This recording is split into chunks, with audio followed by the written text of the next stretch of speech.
c'est quoi? C'est Summer Body, voilà. Summer Body et bien sûr, non, Mauvais Garçon, voilà. Voilà. Et Lenny, bien sûr, je rappelle que elle, son dernier tube, c'est Divine. Non, non, le tout dernier, c'est Domino. Mais avant, c'était bien sûr Divine, avec un clip tourné à Disneyland Paris. Voilà, allez, on se remet un petit coup de popcorn salé.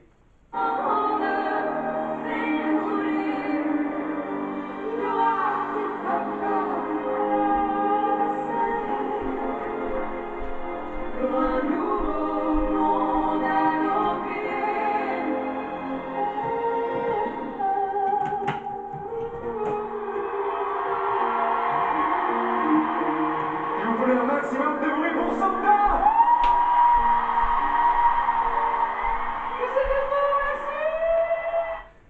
Évidemment, regardez, là, malheureusement, là, c'est que du popcorn sucré. Voilà.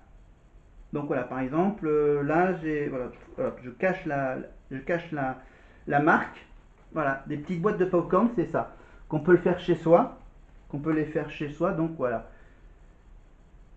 Voilà, il faut retirer le sac en plastique et le placer le sac au milieu du micro-ondes. Voilà, avec bien sûr de le mettre dans le bon sens. Voilà, ne pas placer le sac sur une grille métallique. Le temps de cuisson nécessaire varie de la cuisson du micro-ondes. Il faut rester à côté du micro-ondes pendant l'éclatement. Il faut écouter attentivement et arrêter le micro-ondes lorsque l'éclatement rapide se ralentit à 2-3 secondes entre les éclatements. Laissez le sac chaud refroidir en quelques secondes dans le fond micro-ondes. Ensuite, bien sûr, vous pourrez bien sûr tirer sur les coins diagonalement opposés du sac pour ouvrir. Tenez-le éloigné de votre visage et faites attention à la vapeur qui s'échappe. Voilà. Donc, voilà, il y a tous les autres, il y a toutes les explications sont là. Regardez. Voilà, les magnifiques petits dessins. Voilà, chaud et croustillant comme au cinéma. Ne laissez pas les enfants préparer du popcorn sans la surveillance d'un adulte. Déconseillé aux personnes souffrant de problèmes de déglutition. Lisez attentivement la notice de votre four à micro-ondes pour plus de précision. Si le popcorn est trop cuit, il sera brûlé. Ne pas réchauffer les grains non éclatés ni réutiliser le sac. Ne pas, ni réutiliser le sac. Les interruptions pendant les cuissons entraînent une diminution de la quantité de popcorn. Voilà. Et donc ça, par exemple, là, le popcorn que j'ai. Attends, est-ce que c'est encore valable? Attends, il n'y a pas de date de péremption. Ah oui, il vient juste d'être périmé. Mais c'est pas grave. Avant que je le jette, voilà, juste pour vous dire que par exemple, ce popcorn là est fabriqué dans le Gers. Voilà. Une traçabilité garantie de l'origine de la semence jusqu'au produit final. Voilà. Voilà, voilà, voilà. Voilà. Et bien sûr, vous pouvez bien sûr acheter du popcorn salé. Voilà, du popcorn salé au poivre ou avec du sel. Voilà, poivre et sel. Non, c'est ça. Il y a sucré, salé ou un mélange de poivre et sel. Allez, on y va avec ça.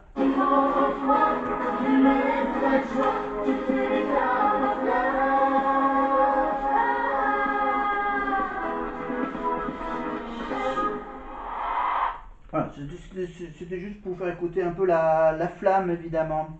La flamme de Juliette Armanet, c'est ça? Ça doit être ça. Voilà. Allez, on se remet un petit coup.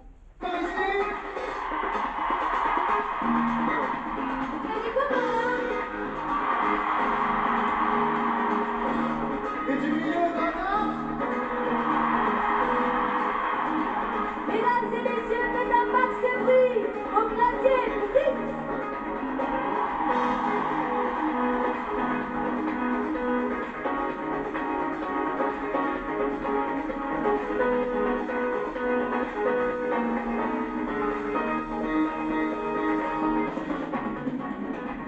Tu fais briller ma flamme, mon café aux mains. Tu fais briller ma flamme, vite, vite, vite.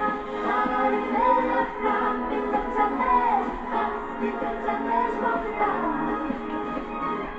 Inspire-moi le pas, si je peux pas de ça, ce sentiment en toi, ne me laisse pas choix, je te déclare ma flamme.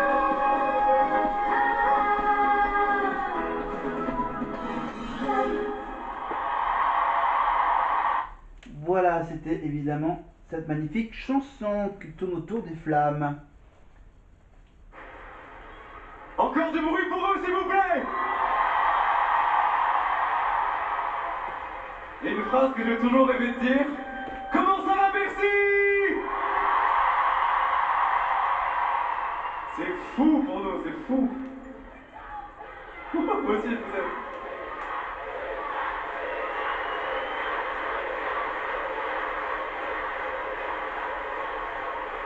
Comment je vais pas pleurer?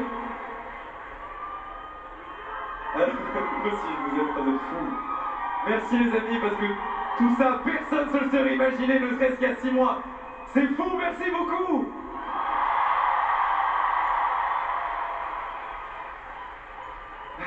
Je pense que vous le savez si vous avez suivi l'émission.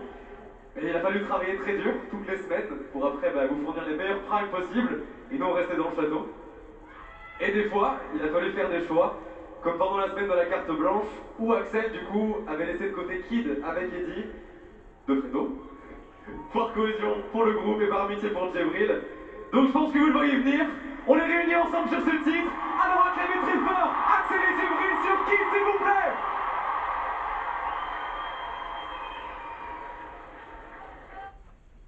Voilà, et dans quelques petites secondes, on parlera de la tournée de 2020, non 2002, en 2002, hein, ça 2002-2003, la tournée de la Starac 2, mais juste avant bien sûr, la chanson d'Eddie de Pretto. Je rappelle que Eddie de Pretto, si je ne me trompe pas, c'est lui qui a écrit une des chansons dans le nouvel album de Marine qui sortira au moment où je la mets la vidéo en ligne le 13, qui sortira dans 2 semaines. Voilà. Allez, on y va avec le trio, enfin un duo qui va devenir un trio évidemment, Axel et Djibril, qui seront accompagnés par l'auteur original de la chanson, Eddie de Pretto, le vrai. Reste fier, modèle archaïque, tu feras virer mon kit, tu tiendras dans tes mains l'héritage iconique d'Apollon. Et comme tous les garçons, tu courras de ballon en champion et deviendras mon petit héros historique. Virilité,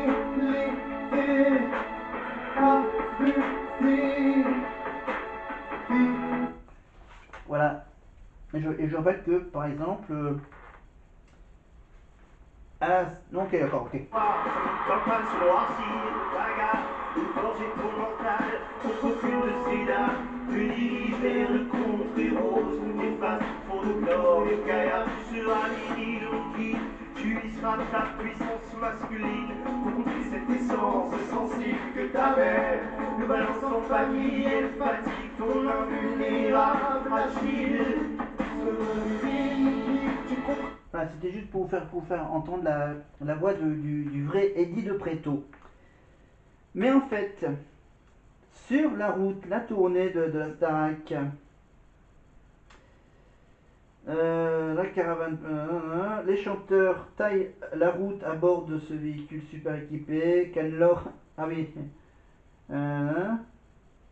donc l'hôtel roulant, hein, Anne-Laure avait appelé le bus de la tournée l'hôtel roulant, avec coin salon, console de jeu, télé, chaîne hi-fi, qui rendent les trajets plus distrayants, surtout quand les danseurs décident de s'inviter pour faire la fête ou visionner des films grâce au lecteur portable de DVD que Gérard Louvain a offert à chacun. Lui non plus n'est pas le dernier à déconner quand il est à bord. L'ambiance détournée, il adore. Et oui, regardez. Allez, Gérard Louvain dans le bus de la tournée. Regardez, le producteur de la tournée qui accompagne les élèves voilà, dans le bus. Voilà, des magnifiques photos de l'époque 2002. Et oui. Mais les artistes ne sont pas les seuls à sillonner les routes de France. Ah non. Il y a tout le matériel derrière. Hein.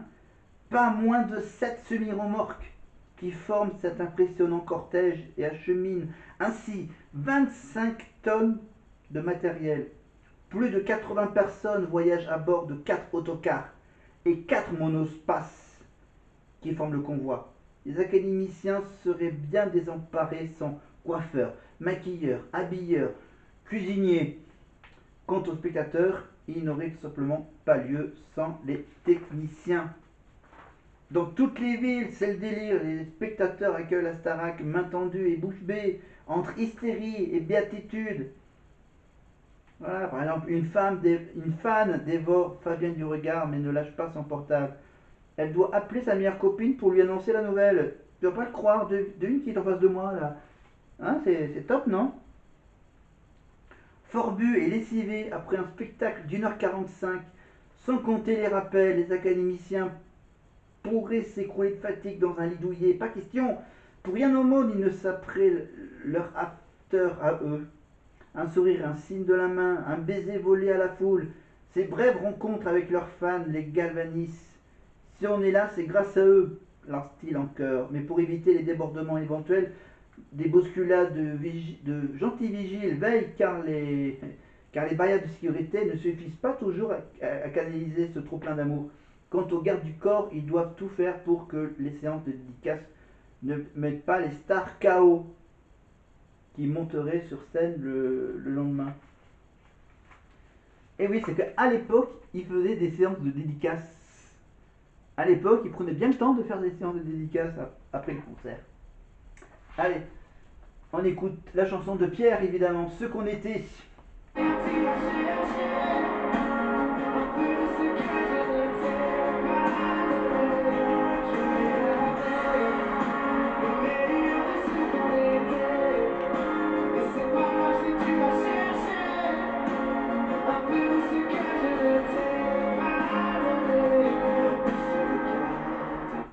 Voilà.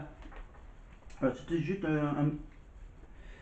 un petit coup d'œil au concert.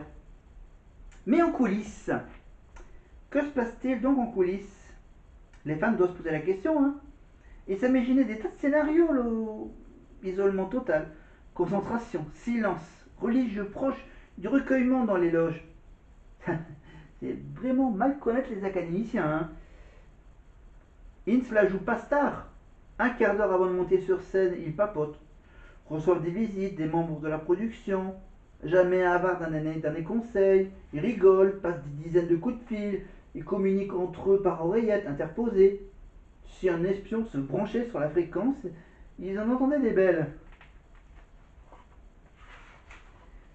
Tout le monde se souvient avec horreur du joyeux foutoir qui régnait au château. Tout académicien qu'ils étaient, ils s'étaient fait sacrément remonter les bretelles. Alexia, la dirlo, avait déboulé en trombe dans les chambres. Il avait piqué une colère à l'époque. Au cours de sa descente surprise dans le dressing, elle avait dû enjamber des amas de fringues informes, abandonnées, pêle-mêle, des chaussettes dépareillées, des t-shirts tire-bouchonnés, des baskets orphelines sans lacets, et voilà que ça recommence, chasser le naturel. Morissette, chargée de la garde-robe des 9 zouzous, doit cauchemarder à l'idée de déballer chaque soir 90 costumes, les répartir entre les loges et assurer leur nettoyage